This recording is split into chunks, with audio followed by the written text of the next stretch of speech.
Let me get you on one more thing.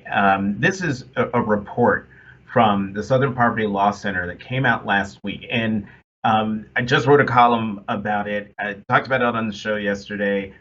It's so disturbing because let me just read you this key data point.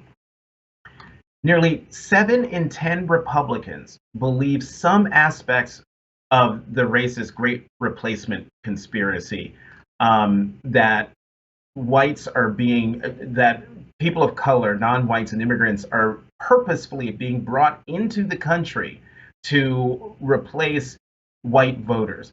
But here's what, I mean, 7 in 10 Republicans is already disturbing. But here's another data point.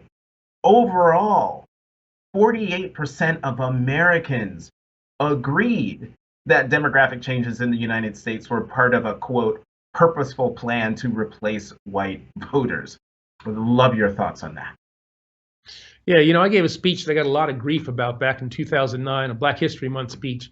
Remember that. And among other things, I said that, we have never come to grips with our racial past, our racial present, or our racial future. And until we do, we will not become the nation that I think we can become. And in that speech, I warned that people not committed to the American ideals would take advantage of the fear that we have, that Americans have around race and ethnicity, and use it for their own political purposes. We need to understand our history. We need to understand our present. We need to understand the changing demography that this nation is fated to have. And as I said back in 2009, that changing demography can be something that is a plus for this nation if we accept it, if we understand it, or it can be something that divides this nation if it is exploited in inappropriate ways.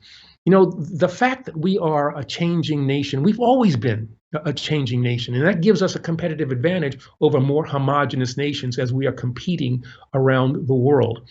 The things that people are saying now about this new wave of immigration that we're dealing with, but the same things that people said about waves of immigrants that came at the beginning of the 20th century, when Italians, when people from Ireland were seen as changing, the fabric of the nation. So this is not something that is necessarily new. We've dealt with this before, and that's why our study and our understanding of our history is really the foundation for the better future that I still think that we can have.